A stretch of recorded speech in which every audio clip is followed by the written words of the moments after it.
Love you बच्चों।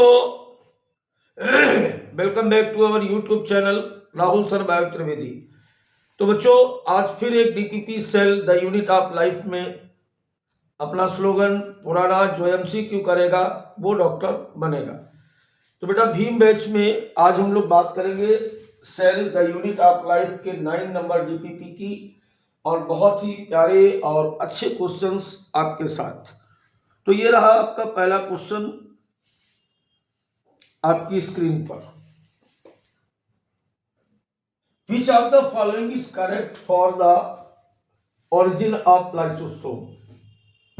तो सबसे पहले मैंने क्या सिखाया आपको कि जब भी बात पूछी जाए करेक्ट इनकरेक्ट की, तो आपको करना क्या है बेटा, सबसे पहले ऊपर ध्यान दें कि करेक्ट पूछ रहा है या इनकरेक्ट पूछ रहा है। इस पर हम विशेष फोकस यहां पर करेंगे। तो हमसे क्या पूछा जा रहा है, is correct for origin of lysosome, यानी लाइसोसोम की उत्पत्ति के लिए निम्नलिखित में से कौन सा सही है। E R Golgi body lysosome, Golgi body E R lysosome, nucleus Golgi body lysosome, mitochondria E R Golgi body lysosome. देखो, यहां पर आपको इंडो मेम्ब्रेनस सिस्टम में एक बात बताई गई थी हमेशा कि जो लाइसोसोम होता है बेटा, वो हमेशा ध्यान रखो कि इंडो मेम्ब्रेनस सिस्टम का पार्ट है, जहां पर सबसे पहले ई आर होगा, ई आर से गोल्गी बॉडी बनेगी, और गोल्गी बॉडी से ये एल फॉर लाइसोसोम बनेगा। तो चलिए देखते हैं, कोई ऑप्शन ऐसा दिख रहा है इसमें, E R Golgi body lysosome पहला ऑप्शन बेटा दिख रहा है। तो पहला ऑप्शन यहाँ पर हम लगाएंगे कि लाइसोसोम किससे बनता है, गोल्गी बॉडी से बनता है। और गोल्गी बॉडी किससे बनता है, लाइसोसोम से। गोल्गी बॉडी किससे बनता है, एंडोप्लाज्मिक रेटिकुलम से। चलिए बात करते हैं आज के दूसरे क्वेश्चन की। फटाफट वाला प्रोग्राम होता है, ध्यान से। Lysosome are vesicular structure form by the process of packaging in the membrane bound organelles, Golgi apparatus, non membrane bound Golgi apparatus, membrane bound mitochondria, non membrane bound ER.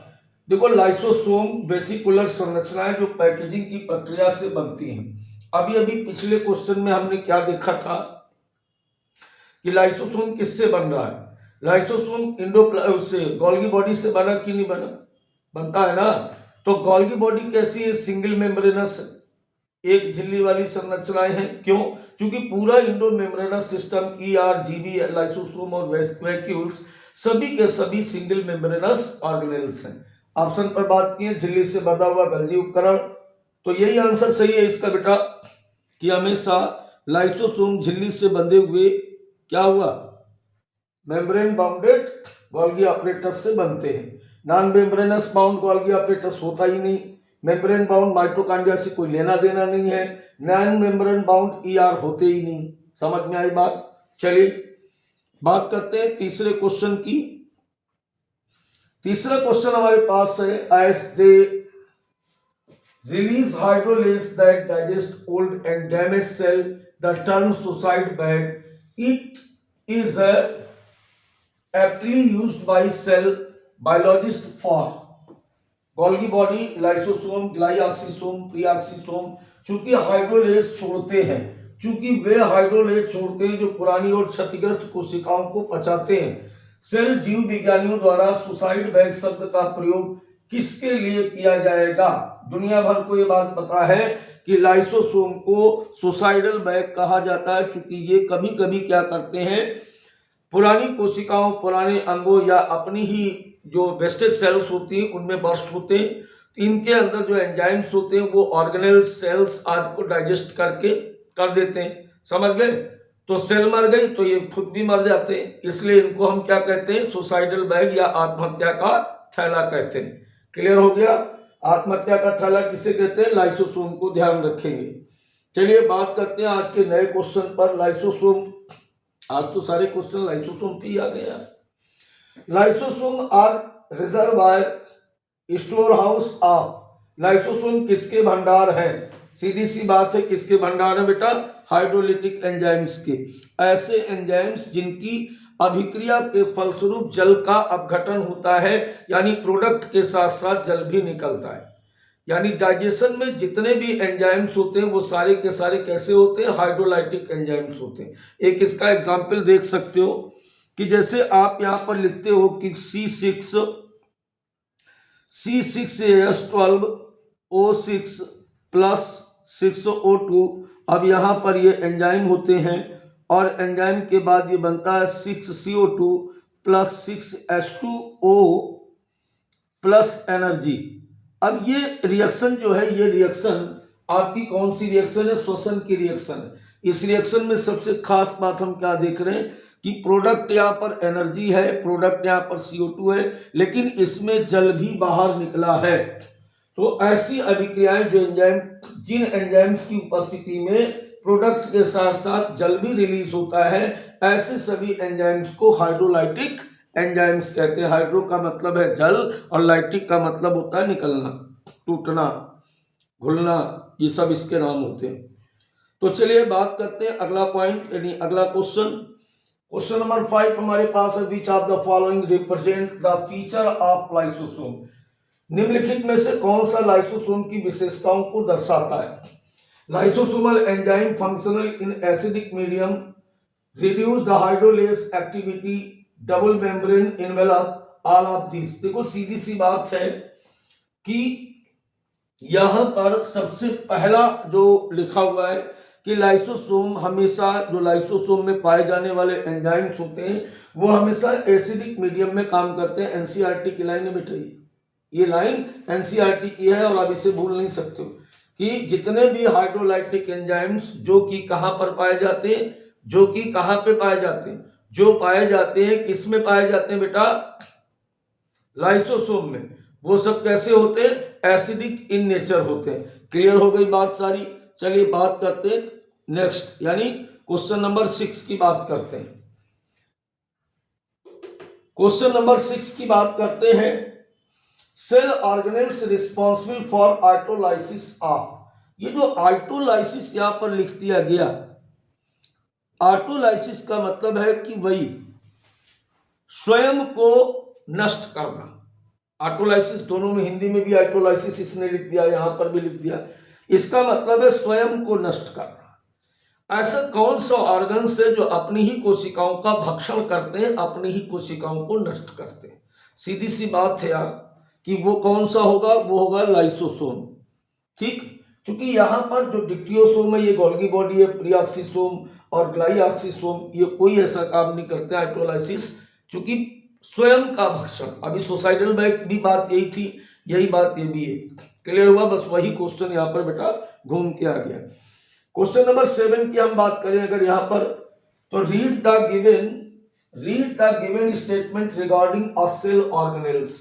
It contains water sap, excretory product and other unwanted materials. It is bounded by single membrane called tonoplast. In plant cell, it can occupies 90% of the cellular volumes. The above features are attributes. सारी लाइनें NCERT की लिखी हैं बेटा, और ये सारी लाइनें किसके लिए हैं, वैक्यूल्स के लिए हैं।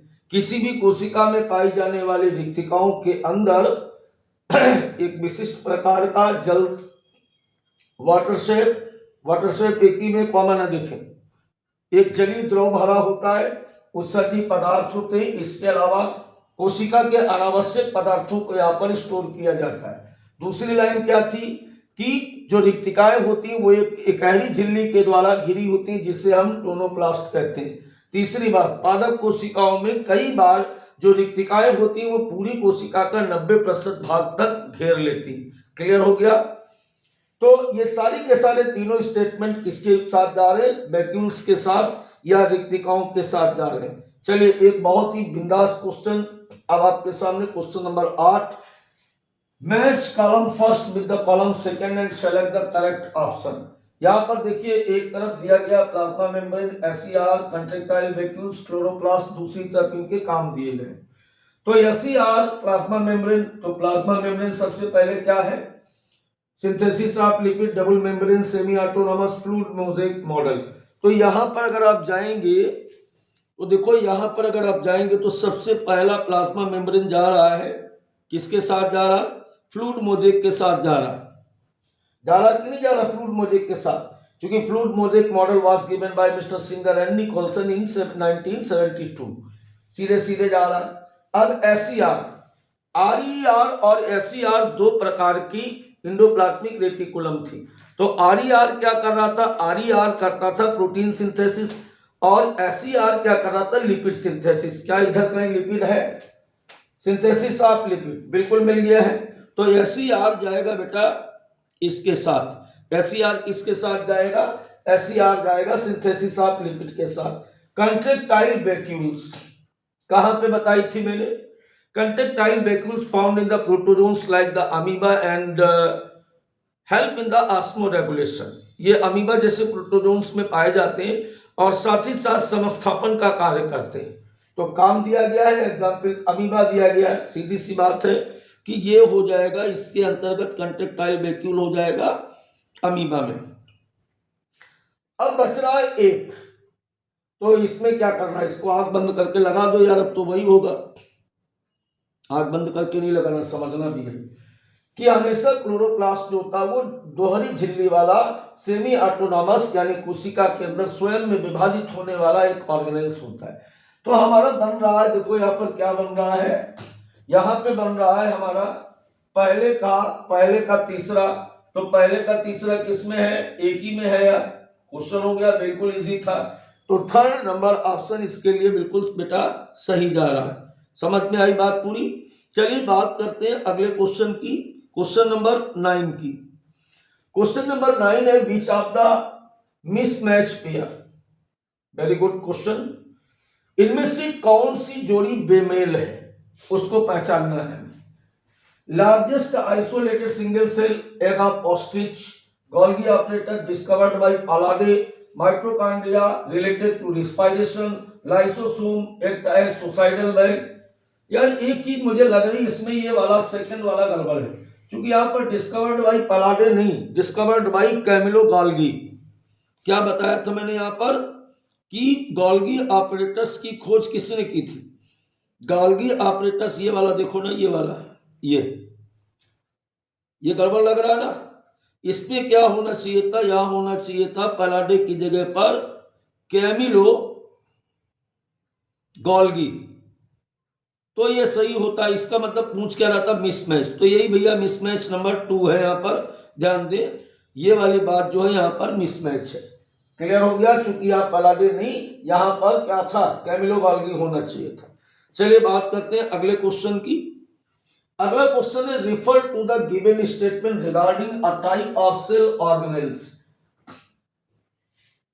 Refer to the given statement regarding a type of cell organelles, they are colourless, the inner membrane comprises of fold called cristae, they are produce carbon dioxide water by the breaking down of organic food, the above features are attributes to mitochondria। English medium वाले तो तुरंत समझ गए, अब जरा Hindi medium वाले समझ लें कि ये तीन कथन जो दिए गए ये इनमें से किस कोशिकांग के लिए सही है। पहला क्या लिखा कि ये हमेशा कलरलेस होते हैं और इसीलिए माइटोकॉन्ड्रिया की खोज के लिए या कोशिका में देखने के लिए उसे जेनिस ग्रीन नाम की वाइटल डाइस से क्या किया जाता है, स्टेन किया जाता है। दूसरा, the inner membrane comprises fold of cristae, बच्चे भी जानते हैं कि माइटोकॉन्ड्रिया की इनर मेम्ब्रेन अंदर की तरफ फोल्डेड होकर के क्रिस्टी बनाती है और सरफेस एरिया को इंक्रीज करती ताकि इलेक्ट्रॉन ट्रांसपोर्ट सिस्टम के लिए ज्यादा जगह और ज्यादा एंजाइम मिल सके। They produce carbon dioxide water by breaking down of organic food. आपको बार बार बताया गया, बार बार कहा गया कि माइटोकॉन्ड्रिया ऑक्सीश्वसन का स्थल है जहां ऑक्सीजन की उपस्थिति में क्या होता है, कार्बनिक पदार्थों यानी ग्लूकोज का दहन होता है, जिसके फलस्वरूप कार्बन डाइऑक्साइड, जल और ऊर्जा प्राप्त होती है। तो आई थिंक अब आप हिंदी वाले भी समझ गए कि ये सारे के सारे कैरेक्टरिस्टिक फीचर्स किसके हैं, माइटोकॉन्ड्रिया के सारे कैरेक्टर हैं। चलिए माइटोकॉन्ड्रिया का नाम लिया, माइटोकॉन्ड्रिया हाजिर भी हो गया। The given cell organelles is involved in the process of aerobic respiration, anaerobic respiration, photosynthesis, formation of glycolipid। देखो जब आपको आने लगता है ना तो आंसर आने में 10 सेकंड का समय लगता है। देखो दिया गया ये जो डायग्राम है ये माइटोकॉन्ड्रिया का है, तो ये अभी बार बार मैं क्या कह रहा हूं कि माइटोकॉन्ड्रिया हमेशा ऑक्सी श्वसन का स्थल है, और ऑक्सी ही क्या है, ऑक्सी को ही यहां पर हम कह रहे हैं एरोबिक रिस्पिरेशन या वायवीय श्वसन, एक ही बात। एनारोबिक रिस्पिरेशन से इसका कोई लेना देना नहीं, फोटोसिंथेसिस प्लास्टिड्स कराते हैं, और ग्लाइकोलिपिड्स कौन बनाता है, एसीआर बनाता है। तो इसका सही आंसर क्या जाएगा, वायवीय श्वसन। चलिए बात करते हैं अगले क्वेश्चन के। कुछ बड़ा बड़ा सा दिख रहा है भाई, कोई बात नहीं, परेशान मत हो, 10 सेकंड में आएगा। Which of the following observation most strongly support the view that mitochondria contain electron transport enzyme aggregate into compact association? Mitochondria have a highly folded inner membrane. फिर लिखा है diffusion of mitochondria yields membrane fragments which are able to synthesize ATP. A contractile protein capable of utilizing ATP has been obtained from mitochondria. Mitochondria in animal embryos have a tendency to concentrate in cell which are to become locomotory structure. देखो ऐसे question आपको बड़े दिख रहे हैं, लेकिन पहले बात को समझो ये पूछ क्या रहा है। Which of the following observation most strongly support the view that mitochondria contain electron transport enzyme aggregated into compact association? वो कह रहा है कि ये जो 3 सेंटेंस यानी 4 सेंटेंस दिए गए हैं, इनमें ऐसा कौन सा सेंटेंस है जो सबसे ज्यादा इस बात का समर्थन करता है कि माइटोकॉन्ड्रिया की आंतरिक झिल्ली में इलेक्ट्रॉन ट्रांसपोर्ट सिस्टम से रिलेटेड एंजाइम्स पाए जाते हैं। तो माइटोकॉन्ड्रिया है highly folded inner wall. Destruction of mitochondria yield membrane fragments which are able to synthesize ATP. बिल्कुल ये आंसर आपका सही जाएगा। चलिए बात करें अगले क्वेश्चन की। लो ये वाला क्वेश्चन भी बड़ा दिख रहा है मेरे को। ऐसे क्वेश्चन जब तक नहीं करोगे तो उम्मीद छोड़ दो कि सिलेक्शन होगा। सिंगल चॉइस क्वेश्चन अब आजकल नहीं आते। 2023 का पेपर मैं रोज कहता हूं उठा के देखो। Study the following statement regarding mitochondria and select the correct ones. Mitochondria के संदर्भ में इन कथनों को पढ़िए और सही उत्तर का जवाब दीजिए। These are the site of aerobic respiration। मेरे को ये वाला बिल्कुल सही लग रहा है कि माइटोकॉन्ड्रिया एरोबिक रिस्पिरेशन की साइट है, सही हो गया। दूसरा, matrix contain single circular DNA molecule, a few RNA molecules, 70s ribosome, हमको ये भी सही लग रहा है। तीसरा, माइटोकॉन्ड्रिया डिवाइड बाय फिशन, ये वाली बात भी सही है, ये वाली बात भी सही है। माइटोकॉन्ड्रिया सेल के अंदर विभाजित होते हैं और वो विभाजन जो होता है वो फिशन के द्वारा ही होता है। अगला point, outer membrane form cristae that increase the surface area, ये बात बिल्कुल गलत है क्योंकि हमेशा इनर मेम्ब्रेन क्रिस्टी बनाती है। ऑप्शन में देखो तो पहला दूसरा नहीं है, अब क्या आना चाहिए ऑप्शन में, पहला दूसरा तीसरा आना चाहिए। किसमें आ रहा, 3 नंबर में। तो इसके ऊपर वाले तीनों सेंटेंस सही है, चौथा बेटा गलत है। चलिए बात करेंगे अब हम लोग यहां पर क्वेश्चन नंबर 14 यानी 14 की। Question number 14, which of the following statement is incorrect. दोबारा से ध्यान दी, इनकरेक्ट पूछा जा रहा है।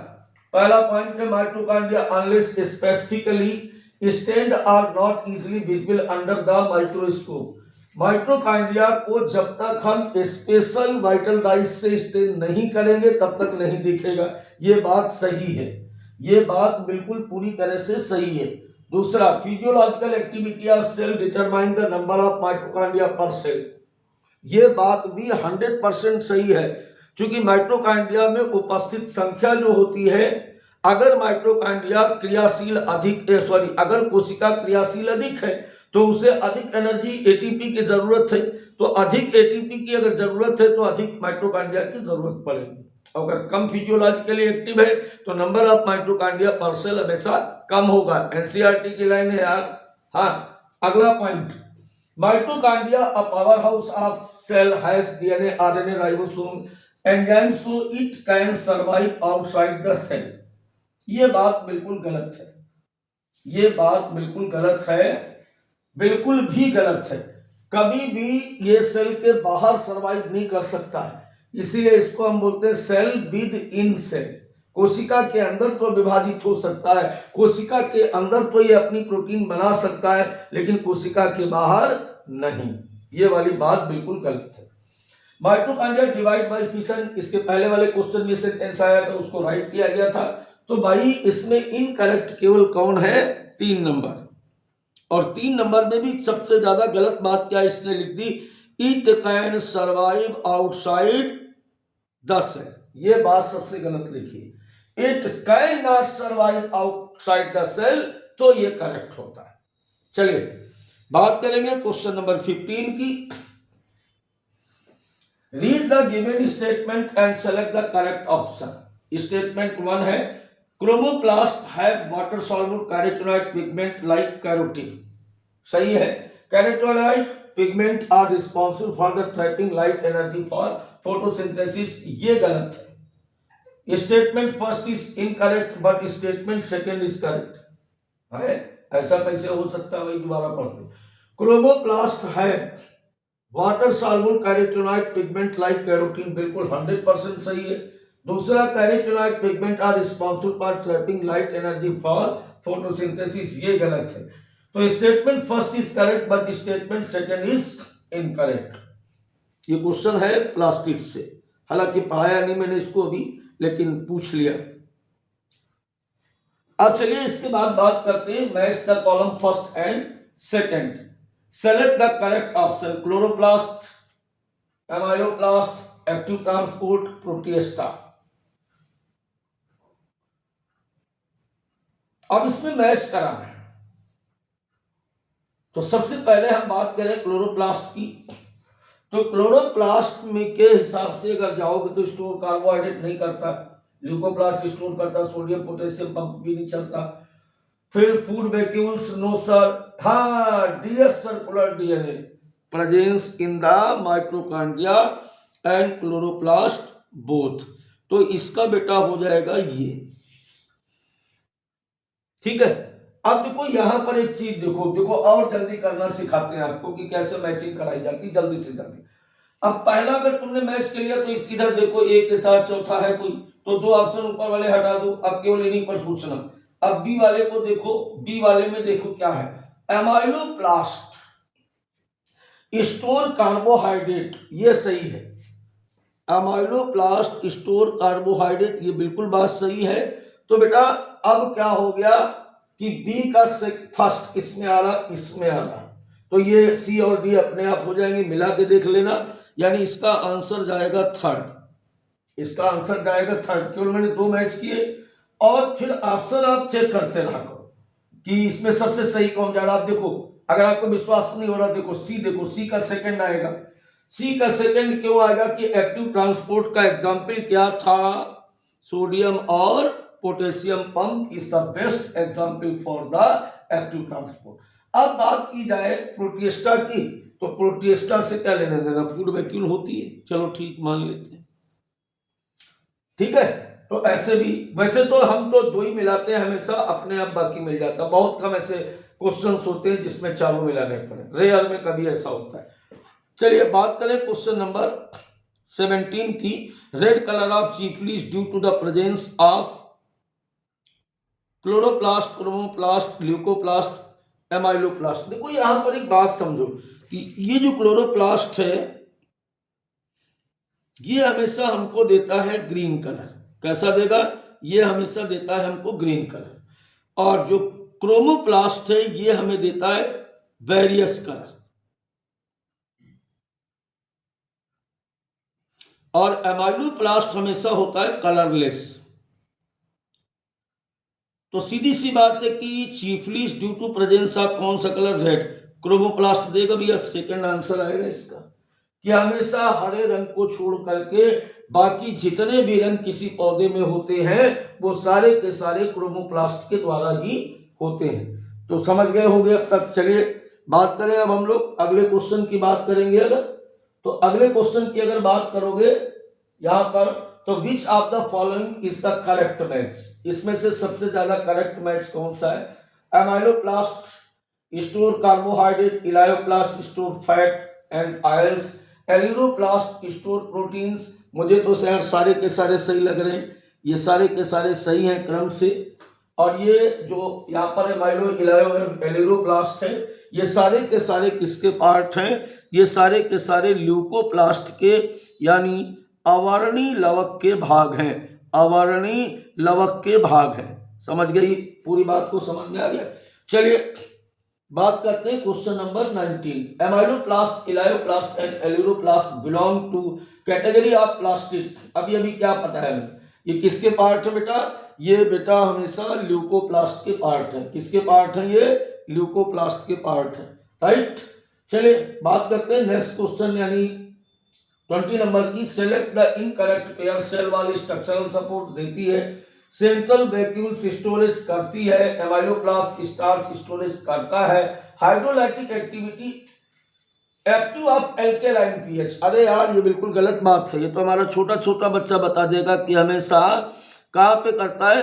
एसिडिक मीडियम में करता है, एसिडिक मीडियम में करता है। कहाँ पे करता है? एसिडिक मीडियम में करता है। तो बच्चों इसी के साथ आज की डीपीपी समाप्त होती है। फिर मिलते हैं एक नई क्लास के साथ। खुद भी जुड़े रहिए और नए साथियों को अपने साथ जोड़िए। मिलते हैं, बाय बाय। फिर से एक बार स्लोगन सुन लें कि जो एमसीक्यू करेगा बेटा वही डॉक्टर बनेगा।